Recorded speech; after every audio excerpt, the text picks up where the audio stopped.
এটা কি হলো? ও মা গো, কি কাণ্ড! এই মেয়ে যে হাসলে মুক্ত ঝরে, আশ্চর্য কাণ্ড! আমি আমি যাই, রানীমাকে খবরটা দিই, আমি যাই। সুবর্ণপুরে রাজা ও রানীর কোলে জন্ম নেয় অপরূপ সুন্দরী রাজকুমারী সুবর্ণরেখা।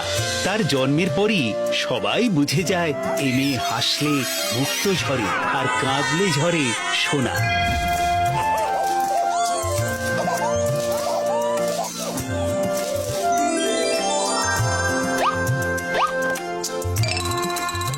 যা, তোরা ওই মুক্তো দিয়ে নিজেদের অলংকার তৈরি করে নি। এই কন্যা আমার দেবতার আশীর্বাদ। দেখো রানী, আমাদের এই কন্যা যেন কোনোদিন কোনো কষ্ট না পায়। ক্রমশ বড় হয় রাজকন্যা, শুরু হয় তার বিদ্যা চর্চা, অস্ত্র চর্চা, শাস্ত্র চর্চা।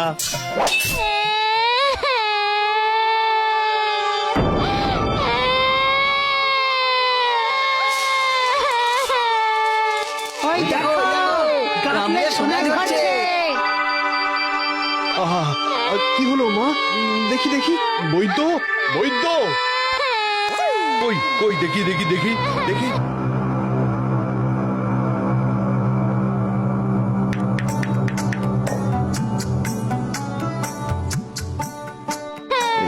এই তো এই তো। আর লাগছে না তো মা? একটু জ্বালা করছে।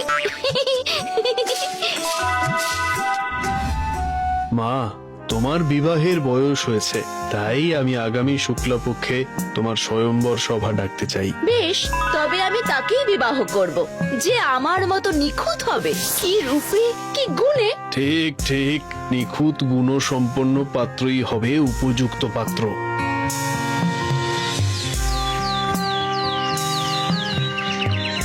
যথারীতি নানা দেশে রাজকুমারী স্বয়ম্বর সভার খবর ছড়িয়ে পড়ে এবং দেশ বিদেশ থেকে নানা গুণসম্পন্ন রাজা বিবাহ করতে এসে উপস্থিত হন। ইনি রাজেশ্বর অনর্ঘ বর্মন, অসামান্য ধনুর্বিদ। ইনি রাজকুমার চিন্তক, রূপে দেবতা, গুণে ইনি অমলতাজপুরের রাজকুমার অমলাক্ষ। শুধু রূপে নয়, যে কোনো অস্ত্র চালনায় পারদর্শী। তাছাড়া রাজকুমারের উদার প্রজাদরদি মনের জন্য রাজ্যের প্রজারা পরম সুখে শান্তিতে আছে। উদার মন, সেটা কোন কাজে আসবে? এভাবেই একে একে রাজকুমারী সবাইকে অযোগ্য মনে করে। তার মতে, না পিতা, এরা কেউ আমার উপযুক্ত নয়। কেউ লম্বা, কেউ শ্যামলা, কেউ অত্যন্ত গৌর বর্ণ, কেউ বিদ্যায় খাটো, কেউ বা শুধুই ভালো ধনুর্বিদ। বেশ বেশ, আমি তোমার জন্য নিখুঁত আর তোমার পছন্দ মতোই পাত্র খুঁজে আনবো। সারা রাজ্যে আবার ঢেড়া পড়ে। শুনুন শুনুন শুনুন, আমাদের রাজকুমারীর জন্য আবার স্বয়ম্বর সভার আয়োজন করা হয়েছে। যিনি উপযুক্ত হবে তার সঙ্গেই রাজকুমারীর বিবাহ হবে, সঙ্গে রাজত্ব। শুনুন শুনুন শুনুন। সত্যি আমাদের রাজকন্যার যেমন রূপ তেমন গুণ। শুধু তাই, রাজকুমারী হাসলে মুক্ত আর কাঁদলে সোনা ঝরে। হ্যাঁ, এমন নিখুঁত রাজকুমারীকে বিয়ে করতে পারে এমন পাত্র পাওয়া মুশকিল।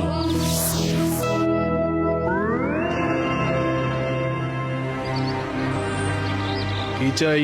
আগে আমি রাজকুমারীর উপযুক্ত পাত্র। আমি রাজকুমারীকে বিয়ে করতে চাই। এ কি বলে? এ হবে রাজকুমারীর বর? এ নাকি রাজকুমারীর উপযুক্ত পাত্র? তুমি কি নিজেকে নিখুঁত মনে করছো? না মহারাজ, আমি শুধু বলেছি আমি রাজকুমারীর উপযুক্ত পাত্র। আরে আরে, তুমি তো রাজকন্যার দাস হওয়ার উপযুক্ত নও। আমার কন্যা রূপে গুণে নিখুঁত, বুঝলে? না মহারাজ, এই পৃথিবীতে কেউই নিখুঁত নয়। খবরদার, মুখ সামলে কথা বলো। আর আমার সামনে দাঁড়িয়ে এসব কথা বলতে তোমার ভয় করছে না? কেন মহারাজ, আপনি তো ঘোষণায় বলেছেন যে যে কেউ নির্ভয়ে আসতে পারে। হ্যাঁ, বেশ বেশ, বলো। আচ্ছা বেশ, রাজকন্যাকে একবার আমার সামনে আনুন, আমি দেখতে চাই তিনি নিখুঁত কিনা। ঠিক আছে, রাজকুমারীর দর্শন তোমাকে করাতে পারি। এই, কে আছিস? রাজকুমারীকে নিয়ে আয়। রাজকুমারী সভায় এসে দাঁড়ায়।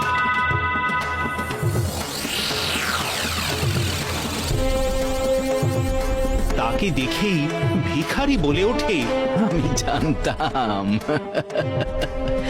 এই পৃথিবীতে কেউ নিখুঁত নয় মহারাজ।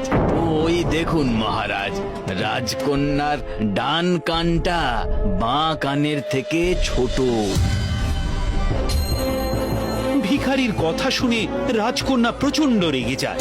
এসব কি বলছো তুমি? দেখুন মহারাজ, আমি যা দেখছি সেটাই বলছি। আমার কথা সত্যি কিনা মেপেই দেখুন।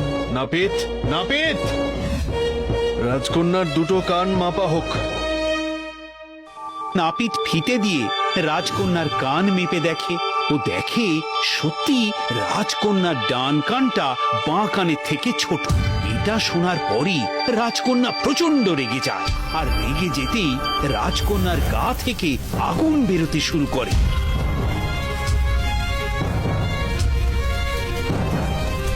ওরে বাবারে, ওরে বাবারে, কি তাপ!